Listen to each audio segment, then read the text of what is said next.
আপনাদের সঙ্গে রয়েছি আমি প্রিয়াঙ্কা। রাজ্যে এসআইআর এর শেষ পর্যন্ত বাদ গিয়েছে 91 লক্ষ। এদের মধ্যে 20 লক্ষ ট্রাইব্যুনালে আবেদনই করেননি। এই বিস্ফোরক তথ্য জানিয়েছেন খোদ মুখ্যমন্ত্রী। ভারতের নাগরিক সেজে ঘুরে বেড়ানো অনুপ্রবেশকারীদের ধরতে গত বছর ইমিগ্রেশন অ্যান্ড ফরেনার্স অ্যাক্ট চালু করে কেন্দ্রীয় সরকার। শনিবার মুখ্যমন্ত্রী এই আইনের কথা বললেন। দু ধরনের লোক পার্শ্ববর্তী দেশ অর্থাৎ বাংলাদেশ থেকে এখানে এসেছে। একটা অবৈধ অনুপ্রবেশকারী, তারা এই দেশে বা এই রাজ্যে থাকবেন না, তাদেরকে ফেরত পাঠানো হবে সতর্কতার সঙ্গে এবং যাচাই বাছাই করে। আবার যারা অনুপ্রবেশকারী তাদেরকে যেতে হবে, তারা এখানে থাকবে না, তাদেরকে আমরা খাওয়াতে পারবো না। দু রকমের বিষয় রয়েছে, এক দল হচ্ছে অনুপ্রবেশকারী, আরেক দল হচ্ছে শরণার্থী। এবং সিটিজেনশিপ অ্যামেন্ডমেন্ট অ্যাক্টের আওতায় যে সমস্ত আমাদের কমিউনিটিগুলোর কথা বলা আছে, হিন্দু, শিখ, খ্রিস্টান, জৈন, পার্সি, বুদ্ধিস্ট, তারা কিন্তু অবৈধ অনুপ্রবেশকারীর পর্যায়ে পড়ে না, তারা শরণার্থীর পর্যায়ে পড়ে। এবার আমরা আপনাদের বলবো কাকা ভাইপোর গল্প। কাকা ভাইপো নাকি ভাই, সেটাই আপনাদের সামনে তুলে ধরার চেষ্টা করব। কলকাতা হাইকোর্টের একটি রায়ের কথা, যেখানে এই ইমিগ্রেশন অ্যান্ড ফরেনার্স অ্যাক্টেই গ্রেফতার করা হয়েছিল এক ব্যক্তিকে।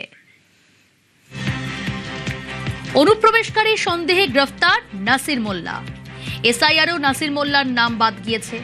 নাসির মোল্লা ভারতীয় নাগরিক বলে দাবি পরিবারের। আদালতে ভারতীয় হওয়ার প্রমাণ দিতে পারেনি নাসির। জন্ম, উত্তরাধিকার, রেজিস্ট্রেশন, নাগরিকত্বের প্রমাণ নেই। ইমিগ্রেশন অ্যান্ড ফরেনার্স অ্যাক্টে গ্রেফতার নাসির মোল্লা। এই আইনে ধরলে ধৃতকেই নাগরিকত্ব প্রমাণ করতে হয়। নাসির মোল্লা আবেদন খারিজ করে মন্তব্য করেছে হাইকোর্ট।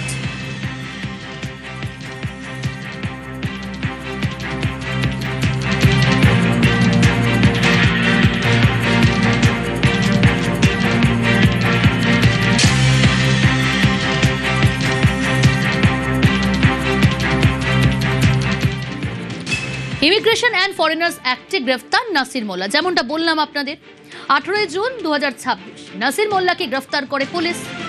ধৃত নাসির মোল্লা ডিটেনশন সেন্টারে।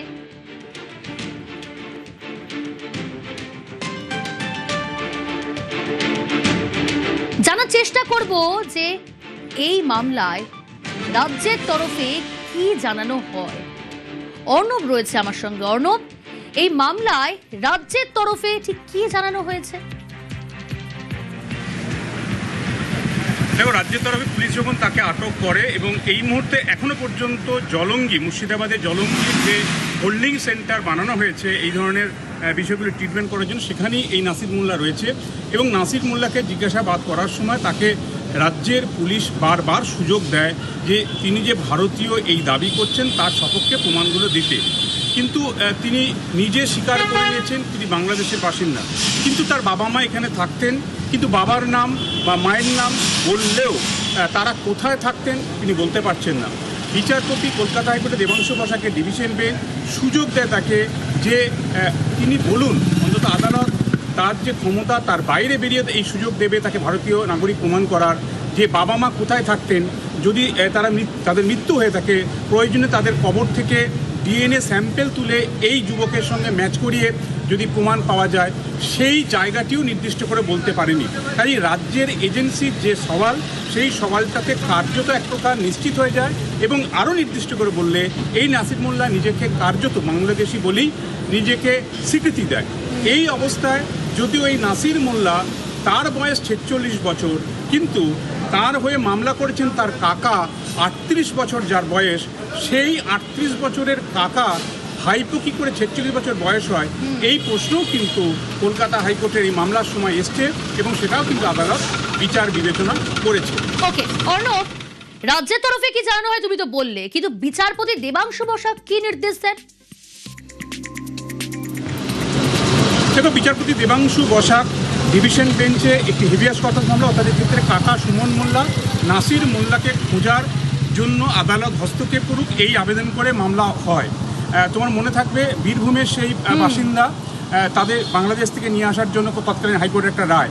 এক্ষেত্রে কলকাতা হাইকোর্ট সমস্ত রকমের সুযোগ দেয়। রাজ্যে যে এজেন্সি যে তথ্য দেয় যে সে নিজে অ্যাডমিট করেছে বাংলাদেশে, তারপরেও তার বাড়ি এখানে রয়েছে, তার ভোটার কার্ড রয়েছে, তার আধার কার্ড রয়েছে, এমনকি এসআইআরে তার নাম বাদ যায় এটা ঠিক, কিন্তু তার এখানকার তার দাদু বা এই সংক্রান্ত জমি বা সম্পত্তি রয়েছে এদের এখানকার, এগুলো তার নাগরিকত্বের প্রমাণ হিসেবে হাজির করা হয়। কিন্তু তিনি বা তার বাবা, তার নামটা অ্যাডজুডিকেশনে এসআইআর থেকে বাদ যায়, কিন্তু তার বাবা মায়ের নাম ছিল বলা হচ্ছে। তাহলে বাবা মা কোথায় থাকেন সেই তথ্য দেওয়া যায়নি। বাবা মা যদি মৃত্যু হয়ে থাকে কোন কবরে বা কোথায় সমাধি তাকে করা হয়েছে সেখান থেকে খুঁজে নিয়ে এসেও ডিভিশন বেঞ্চ চেষ্টা করেছিল ডিএনএ ম্যাচিং করিয়ে যদি একটা সিদ্ধান্ত উপনীত হওয়া যায়। কিন্তু এই সমস্তগুলোর নানা কারণে আদালত শেষমেশ নির্দেশ দেয় আধার কার্ড নাগরিকত্বের প্রমাণ নয়। এক্ষেত্রে ভোটার কার্ড অ্যাডজুডিকেশনে বাতিল হয়ে গেছে, এক্ষেত্রে সেটাও যে নাগরিকত্বের প্রমাণ নয়, সুপ্রিম কোর্ট বারবার বলেছে। এবং তার প্যান কার্ড রয়েছে, সেটার নাগরিকত্বের প্রমাণ নয়। কাজেই একমাত্রই বিষয় ছিল তার বাবা মায়ের নাম যদি ভোটার তালিকা থেকে থাকে সেটাকে ডিএনএ ম্যাচিং করে খুঁজে নিয়ে আসা, সেটাও পারা যায়নি। তাই এক্ষেত্রে কলকাতা হাইকোর্ট এই নজিরবিহীন রায় দিয়েছে। এক্ষেত্রে ডিটেনি অর্থাৎ যিনি আটক হয়েছেন তারই দায় বর্তায়। এক্ষেত্রে তিনি এই দেশীয় অর্থাৎ ভারতের নাগরিক না বাংলাদেশের নাগরিক সেটাকে প্রমাণ করা। বেশ অর্ণব,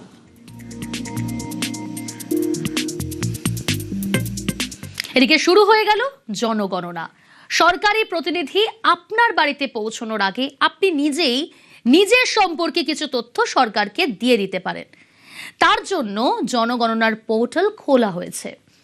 জনগণনার পোর্টালে সেলফ এনুমারেশনে কিভাবে নিজের তথ্য পূরণ করবেন, সরকারের প্রতিনিধি আপনার বাড়িতে পৌঁছানোর আগেই কিভাবে নিজের কাজ এগিয়ে রাখবেন, মানচিত্রে নিজের বাড়ি সরকারকে চিনিয়ে দেবেন কি করে, আসুন বুঝিয়ে দিই আপনাদের। কিভাবে self enumeration, census.gov.in A log in করতে হবে। যে রাজ্যের বাসিন্দা সেই রাজ্য সিলেক্ট করতে হবে। এরপর দিতে হবে আপনাকে ক্যাপচা।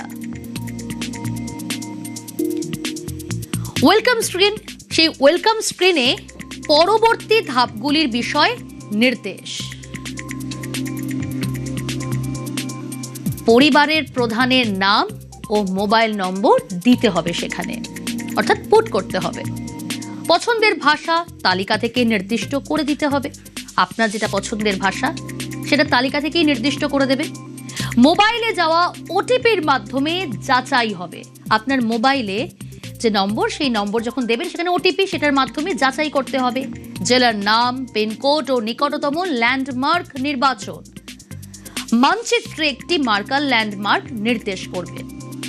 মার্কারটি টেনে নিজের বাড়ির ওপর নির্দিষ্ট করতে হবে। তারপর গৃহ তালিকা প্রস্তুতকরণের পেজ খুলবে। আর এরপর পরিবারের সব তথ্য ফর্মে পূরণ করতে হবে। যে পেজটা খুলবে সেখানেই আপনার পরিবারের যাবতীয় তথ্য, সে সম্পূর্ণ তথ্য পূরণ করতে হবে ফর্মে। সব তথ্য পূরণের পর প্রিভিউয়ে যাচাই করে নিতে হবে। তথ্য যাচাই করে সেভ অথবা সাবমিট করতে হবে। সাবমিটের পর এইচ দিয়ে শুরু 11 অঙ্কের এসই কোড আসবে।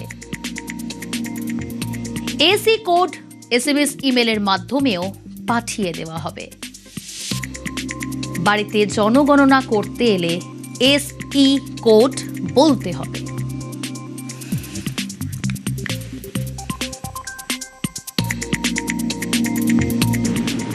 এবারের সেন্সাসে দুটি গুরুত্বপূর্ণ বিষয় আমরা সবাই জানি। 100% ডিজিটাল সেন্সাস হচ্ছে, আর তার সাথে সাথে সেলফ এনুমারেশন অর্থাৎ স্বগণনা, এটাও প্রথমবারের মতো হচ্ছে। আমি রাজ্যের মুখ্যমন্ত্রী হিসেবে নিজে করলাম, আমি গোটা রাজ্যের জনগণকে এই কাজে সেন্সাস কর্মীদের সহযোগিতা করার জন্য আপনাদের কাছে আবেদন করছি। আপনারা নিজেরাও স্বগণনা অর্থাৎ সেলফ এনুমেরেশন যে সুবিধা সেটা আপনারা গ্রহণ করবেন। ac.census.gov.in এর মাধ্যমে 1 থেকে 15 আগস্ট 2026 পর্যন্ত পরিবারের তথ্য অনলাইনে জমা দিতে পারবেন। এই তথ্য সম্পূর্ণ গোপনীয়, আইনগতভাবে সুরক্ষিত। আমি এই যে ব্যাপক একটি অভিযান যা আমাদের সংবিধান স্বীকৃত এবং এটি 16তম আদমশুমারি। এবারের ট্যাগলাইন হচ্ছে, স্লোগান হচ্ছে জনগণে জনকল্যাণ।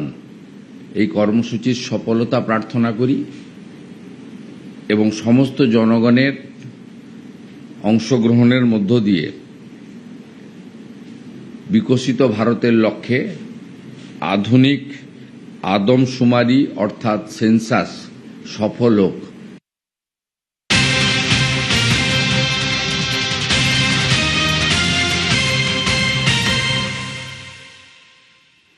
স্বগণনায় শ্রমিক ভট্টাচার্য, বাড়িতেই স্বগণনাতে অংশগ্রহণ বিজেপি রাজ্য সভাপতি।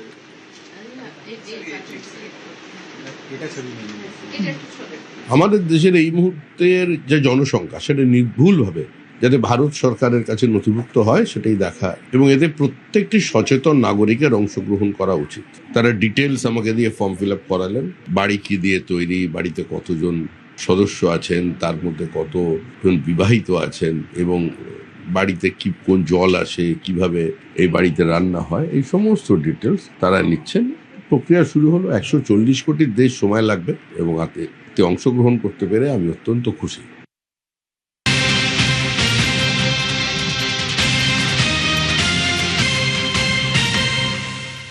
মতুয়াগড়ে ঠাকুর বাড়ি থেকে শুরু জনগণনার কাজ। প্রথম স্বগণনা করেন বিধায়ক সুব্রত ঠাকুর। জনগণনায় অংশ নেন রাজ্যের প্রাক্তন মন্ত্রী মঞ্জুল কৃষ্ণ ঠাকুর। ঠাকুর বাড়ির 2 সদস্যকে সেলফ এনুমারেশন করান বিডিও আধিকারিকরা।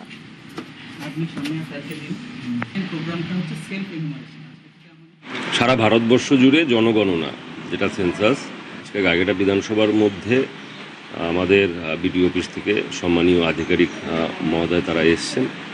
আসার পরে আমাদের এই গাইঘাটা বিধানসভার প্রাক্তন এমএলএ এবং পশ্চিমবঙ্গের মন্ত্রিসভার প্রাক্তন মন্ত্রী শ্রী মঞ্জুল কৃষ্ণ ঠাকুর মহাশয়ের কাছ থেকে প্রথম শুরু হলো।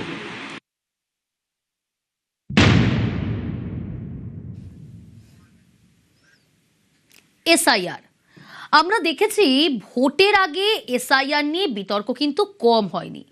ভোটার তালিকায় নাম তুলতে ভিন রাজ্য থেকে অফিসের কাজ ছেড়ে মানুষ চলে এসেছেন। কত জায়গায় রাত থেকে লম্বা লাইন দেখেছি। ভোটার লিস্টে নাম না থাকা নিয়ে উদ্বেগ দেখেছি। উদ্বেগ থাকা খুব স্বাভাবিক। ধরুন আপনার আমার বাড়ির কারোর নাম যদি এখনো বিচারাধীন থাকে, রাতে ঘুম আসবে। অফিসে অফিসে দৌড়ে বেড়াবেন ভোটার লিস্টে নাম তোলার জন্য। এক মুহূর্তের জন্য শান্তিতে থাকতে পারবেন কি? তাহলে একবার ভাবুন, এই যে 27 লক্ষ বিচারাধীন, তার মধ্যে 20 লক্ষ, হ্যাঁ 20 লক্ষ 27 লক্ষের মধ্যে এই 20 লক্ষ নিজেদের ভোটার হিসেবে দাবি করেননি। এও সম্ভব, মানে কোনো টেনশন নেই। তারা যদি জেনুইন হতেন, ভোটার হওয়ার ন্যায্য দাবি কি ছেড়ে দেবেন না তো? তাহলে এই 20 লাখ নাম কাদের? তারা কারা? তাহলে কি বিচারাধীন 27 লাখের মধ্যে 20 লাখই ভুয়ো? এএসডি তো আপনারা জানেন, তাদের তো প্রায় 60 লাখের কাছাকাছি যারা মৃত বা ইত্যাদি, তারা কোনো ক্লেম করেনি। সেকেন্ড হচ্ছে অ্যাডজুডিকেট যারা হয়েছিল তাদের মধ্যে কিছু নাম অল্প স্বল্প ভোটের আগে উঠেছে সুপ্রিম কোর্টের ডাইরেকশন অনুযায়ী। ফাইনালি যে 27 লক্ষ অ্যাডজুডিকেট ছিল তাদেরকে ট্রাইব্যুনাল করে দিয়েছিল সুপ্রিম কোর্টের নির্দেশে হাইকোর্ট থেকে। 7 লক্ষ আপিল করেছে, 20 লক্ষ নট রেসপন্ডেড। তাদের ক্ষেত্রে কি ব্যাপার আছে আমি বলতে পারবো না, তারা নিজেরাই ভোটার হিসেবে দাবি করেনি, এবারে নাগরিক হিসেবে দাবি করবে কিনা সেটা তো যখন আমাদের সেলফ এনুমেরেশন অথবা হাউস টু হাউস যখন আমাদের লোকেরা যাবে, এটা যখন ফিরে আসবে, তখন আমরা অ্যাসেস করে বলতে পারবো। তোলাবাজি বন্ধে একেবারে জিরো টলারেন্স। তোলাবাজি বন্ধে শ্রমিক ভট্টাচার্য চূড়ান্ত হুঁশিয়ারি, বিজেপির নামে তোলাবাজি করলে ভয়ঙ্কর পরিণাম। হুঁশিয়ারি বিজেপির রাজ্য সভাপতির। কিছু জায়গায় বিজেপি কর্মীর বিরুদ্ধে তোলাবাজির অভিযোগ, কোথাও বিজেপির নাম করে তোলাবাজির অভিযোগ। তোলাবাজিতে জিরো টলারেন্স বিজেপি রাজ্য সভাপতি শ্রমিক ভট্টাচার্য। সরকার ও দলের ভাবমূর্তি সবার আগে, আর সেই বার্তাই দিলেন শ্রমিক ভট্টাচার্য। আমাদের দলের নাম নিয়ে কিছু মানুষ বিভিন্ন জায়গায় তোলাবাজির চেষ্টা চালাচ্ছে। মুখ্যমন্ত্রী শুভেন্দু অধিকারী কঠোর হাতে প্রশাসনিক স্তরে সেটা ব্যবস্থা নিচ্ছে। আমরাও দলের পক্ষ থেকে সাংগঠনিকভাবে যেটা করার করছি। বিচ্যুতি দু এক জায়গায় আছে, কিন্তু কোনো বিচ্যুতিকে দীর্ঘদিন মানা যাবে না। সরকারের নীতি এ ব্যাপারে জিরো টলারেন্স। আরো 15 দিনের সময় দেখছি আমরা, তারপরে যেটা হবে বুঝতে পারছি। শুনলেন তো, বিচ্যুতির কথা বললেন শ্রমিক ভট্টাচার্য। নির্দিষ্ট কিছু অভিযোগ যে এসেছে তার প্রমাণ দুদিন আগেই অর্থমন্ত্রী বলেন তোলাবাজি এখনো পুরোপুরি বন্ধ হয়নি, তবে বন্ধ হয়ে যাবে, সেই বার্তাও দিয়েছেন তিনি। এই যে তোলাবাজি বন্ধ হয়েছে তাতে রাজস্ব কোথায় বেড়েছে? হ্যাঁ নিশ্চয়ই, মানুষের কাছে আর একটু পকেটে আর একটু বেশি টাকা রইল। দুরকম ট্যাক্স দিতে হতো, একটা সরকারকে ট্যাক্স দেওয়া হতো, আরেকটা দেওয়া হতো আনঅফিসিয়াল রিসিট ছাড়া ট্যাক্স। সেই রিসিট ছাড়া ট্যাক্সটা অনেকটা কমে গেছে। আমি বলছি না যে পুরোটা চলে গেছে, কিন্তু অনেকটাই কমে গেছে। বিজেপি রাজ্য সভাপতি শ্রমিক ভট্টাচার্য চূড়ান্ত হুঁশিয়ারি, তোলাবাজি বন্ধে জিরো টলারেন্সের বার্তা দিয়েছেন। ভেঙ্কটেশ্বর লাহিড়ী রয়েছে সরাসরি আমার সঙ্গে। ভেঙ্কটেশ্বর, কেন এই চূড়ান্ত হুঁশিয়ারি শ্রমিক ভট্টাচার্যকে দিতে হলো?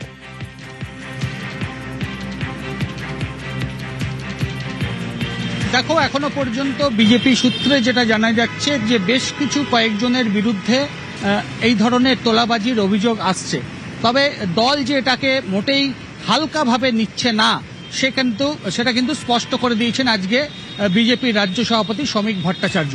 তুমি জানো যে সরকারে আসার প্রথম দিন থেকেই সরকার যে জিরো টলারেন্স নীতি নিয়ে চলবে সে কথা প্রথম দিন থেকে শুরু করে আজ পর্যন্ত একইভাবে স্পষ্ট করে দিয়েছেন শুভেন্দু অধিকারী। অন্যদিকে দলও যে ঠিক একই পথে হাঁটবে, অর্থাৎ জিরো টলারেন্স নীতি। কারুর বিরুদ্ধে যদি কোনো অভিযোগ আসে সেই অভিযোগ যথাযথ গুরুত্ব দেওয়া হবে, এবং গুরুত্ব দেওয়ার পর যার বিরুদ্ধে অভিযোগ আসছে তদন্তে যদি দেখা যায় তার বিরুদ্ধে অভিযোগ প্রমাণিত হচ্ছে, সেক্ষেত্রে কিন্তু দলও সেই ব্যক্তির বিরুদ্ধে কিন্তু কড়া ব্যবস্থা নেবে, এমনটাই কিন্তু রাজ্য বিজেপি সভাপতি স্পষ্ট জানাচ্ছেন। এবং 15 দিন, তুমি জানো যে শ্রমিক ভট্টাচার্য বিজেপির রাজ্য সভাপতি, তিনি 15 দিন ডেডলাইন বেঁধে দিয়েছেন, যে শুধরে যাওয়ার জন্য বলেছেন। যারা দলের নাম ভারিয়ে বা দলের কেউ যদি তোলাবাজি করে থাকছেন তাহলে তাদেরকে শুধরে যেতে বলেছেন, অর্থাৎ শুধরে যাওয়ার বার্তা যেমন দিয়েছেন, পাশাপাশি 15 দিনের মধ্যে যদি তারা না শুধরে যান সেক্ষেত্রে তারা যে দল যে কি ব্যবস্থা নেবে সেটা তারা বুঝে নেবেন, অর্থাৎ একটা চূড়ান্ত হুঁশিয়ারি দিয়েছেন শ্রমিক ভট্টাচার্য। আমরা দেখেছিলাম যে ক্ষমতায় আসার পর থেকে বিভিন্ন শিল্প সম্মেলন থেকে শুরু করে বিভিন্ন জায়গায় সভা সমাবেশে দলের তরফ থেকে স্পষ্ট জানানো হয়েছিল যদি কারোর বিরুদ্ধে তোলাবাজি, কারণ বারবারই আমরা জানি বিজেপির বিরুদ্ধে অভিযোগ করা হচ্ছিল যে তৃণমূল জমানায় তোলাবাজি কাটমানির যে অভিযোগ ছিল সেই অভিযোগ কিন্তু এবারে তারা বরদাস্ত করবেন না, কোনো অবস্থাতেই তারা প্রশ্রয় দেবেন না। কিন্তু তারপরেও যদি এই ধরনের অভিযোগ এসে থাকে তাহলে দল যে কড়া ব্যবস্থা নেবে তা কিন্তু আজকে বিজেপির রাজ্য সভাপতি শ্রমিক ভট্টাচার্য তার বক্তব্যে স্পষ্ট করে দিয়েছেন। এবং শ্রমিক ভট্টাচার্য স্পষ্ট জানাচ্ছেন সেই সমস্ত বিভিন্ন শিল্পপতিদের বিভিন্ন সভা অনুষ্ঠানে যদি দলকে জানানো হয় যে যার বিরুদ্ধে অভিযোগ করা হচ্ছে দল কিন্তু ব্যবস্থা নেবে, অর্থাৎ তোলাবাজি কাটমানি সিন্ডিকেট কোনো অবস্থাতেই দল বরদাস্ত করবে না, তা সে দলের কেউ হোক বা দলের অন্য কেউ হোক, সোজা কিন্তু অভিযোগ জানানো হবে। টলারেন্সের বার্তা শ্রমিক ভট্টাচার্য। বেশ ভেঙ্কটেশ্বর, একটা দল 2 মাস ক্ষমতায় এসেছে, কত তোলাবাজির অভিযোগ আসছে যেখানে বিজেপি রাজ্য সভাপতি শ্রমিক ভট্টাচার্যকে চূড়ান্ত হুঁশিয়ারি দিতে হচ্ছে। কটাক্ষ করছেন কুণাল ঘোষ। একটা দলের রাজ্য সভাপতিকে 2 মাসের সরকারে সতর্ক করতে হচ্ছে তোলাবাজি নিয়ে। তার মানে ওনার কাছে কত মারাত্মক সব অভিযোগ গেছে যে ওনাকে সতর্ক করতে হচ্ছে। রাজ্য সভাপতি শ্রমিক ভট্টাচার্যর মুখ থেকে যে কথাগুলো শোনা যাচ্ছে যে চারপাশে বেলাগাম আচরণ করছেন বিজেপি কর্মীরা, অপকীর্তি করছেন বলেই তাদের নেতারা এইগুলো বলছেন।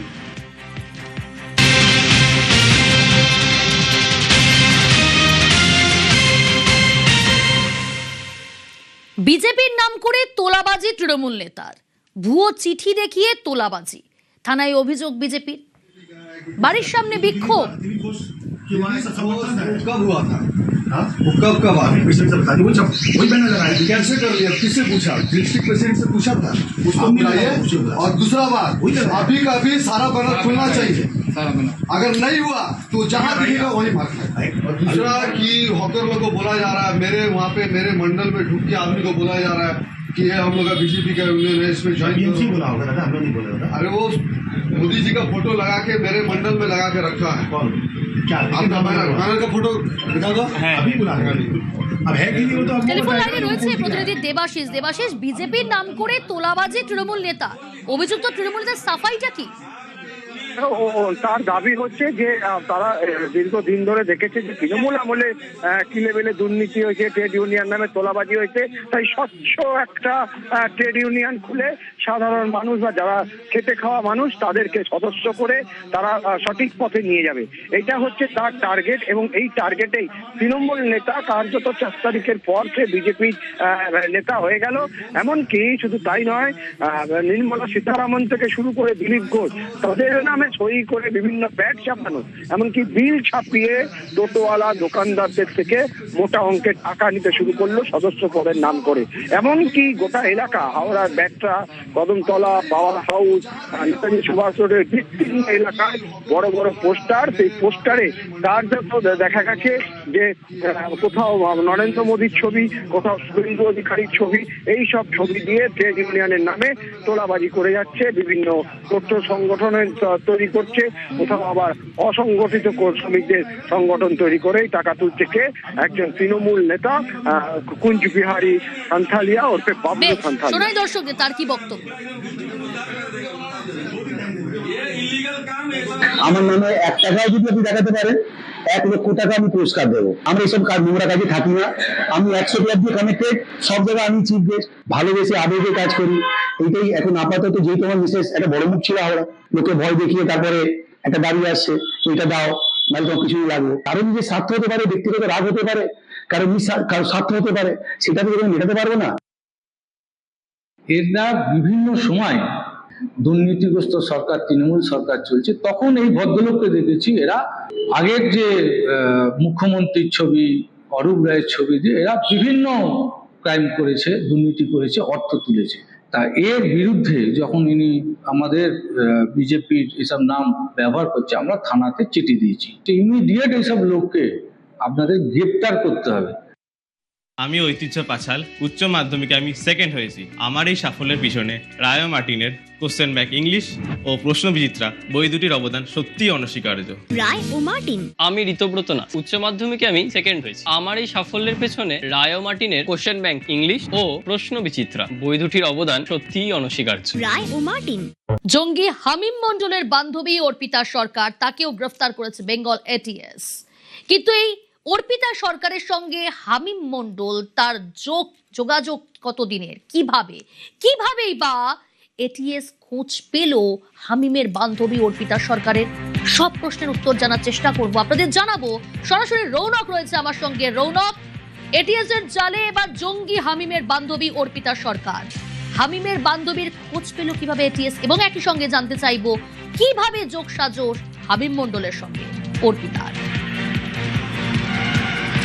দেখো, তুমি জানো বর্ধমান থেকে গতকালই হামিম মণ্ডলকে গ্রেফতার করা হয় এবং তারপরই তার যে মোবাইল ফোন সেইখানকার চ্যাট রেকর্ড থেকেই অর্পিতার নাম সামনে আসে এবং গতকাল রাতেই অর্পিতাকে ঝাড়খণ্ডের সাহেবগঞ্জ এলাকা থেকে গ্রেফতার করা হয়।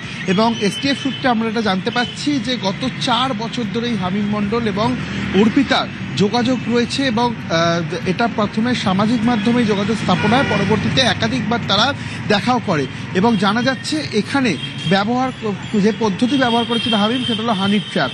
এই অর্পিতাকেই কিন্তু বিভিন্ন ধরনের সংবেদনশীল তথ্য জোগাড় করা এবং পাশাপাশি যে ধরনের প্রভাবশালী ব্যক্তিরা রয়েছে তাদের সঙ্গে কথাবার্তা বলা এবং মুখ্যমন্ত্রীর ডিটেলস থেকে শুরু করে আরও প্রভাবশালী ডিটেলস জানার জন্য এই অর্পিতাকেই কিন্তু কাজে লাগানো হতো। এবং এটা এরকম নয় যে এই কাজগুলো অর্পিতা জানতো না, তিনি কিন্তু খুব ভালো মতোই জানতেন এবং তিনিও কিন্তু জৈশ ই মোহাম্মদের যে গ্যাং যে হ্যান্ডেলার ছিল সেই হ্যান্ডেলারদের সঙ্গে তারও সরাসরি যোগাযোগ ছিল। কিন্তু কি মোটিভ ছিল তাদের, কেন তারা এই হ্যান্ডেলার থেকে শুরু করে জৈশ ই মোহাম্মদের এই ধরনের জঙ্গি সংগঠনের সঙ্গে যুক্ত ছিল, এই বিষয়টি কিন্তু ইতিমধ্যে এসপিএফের তরফ থেকে খতিয়ে দেখা হচ্ছে এবং দীর্ঘদিন ধরে এই ধরনের কার্যকলাপ তারা করে এসেছেন। মুখ্যমন্ত্রীর যে গতিবিধি, তিনি কোথায় যাচ্ছেন তার যে ডিটেলস জোগাড় করা, এর পেছনে কিন্তু এই হামিম মণ্ডলের বান্ধবী অর্পিতা তার একটা বড় সড় ভূমিকা রয়েছে। অর্থাৎ হানি ট্র্যাপ যে পদ্ধতি তাকে কাজে লাগানো হতো। এর আগেও তুমি দেখেছো জঙ্গি কার্যকলাপ, কোনো নাশকতার ছক বা গুপ্তচর ভিত্তিতে এই হানি ট্র্যাপের কথা একাধিকবার উঠে এসছে, এখানেও সেই একই বিষয় উঠে আসছে। কিন্তু এখানে যে অর্পিতাকে গ্রেফতার করা হয়েছে তিনি পুরোপুরিভাবে জানতো যে তিনি যে কাজটা করছে সেটা রাষ্ট্রবিরোধী জঙ্গি কার্যকলাপের সঙ্গে সরাসরি যুক্ত। কিন্তু ইতিমধ্যে এসটিএফের তরফ থেকে যেই বিষয়টি খতিয়ে দেখা হচ্ছে সেটা হলো এই হামিম মণ্ডলদের সঙ্গে আর কারা কারা যুক্ত, কোনো স্লিপার সেল ছিল কিনা, যেগুলো অ্যাক্টিভ হওয়ার কোনো সম্ভাবনা ছিল কিনা, এর শিকড় কতটা গভীরে, কারা কারা জড়িত এই জালের সঙ্গে, সমস্ত বিষয় খতিয়ে দেখছেন তদন্তকারীরা। বেশ নজর থাকুক রৌনক।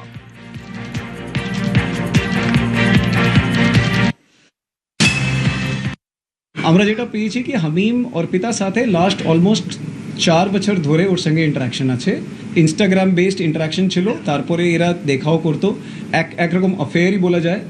আর তার মধ্যেই আমরা দেখলাম কি লাস্ট কয়েক মাস ধরে হি ওয়াজ অলসো ইনফ্লুয়েন্স, মানে অর্পিতাকে ইনফ্লুয়েন্স করে কিছুটা এই গ্যাংয়ের অ্যাক্টিভিটিস মধ্যেও ইনভলভ করার চেষ্টা করছিল। যে অর্পিতা সরকার আছে, ওকে আমরা অ্যারেস্ট করেছি Horba police station area, Sahebganj, Jharkhand.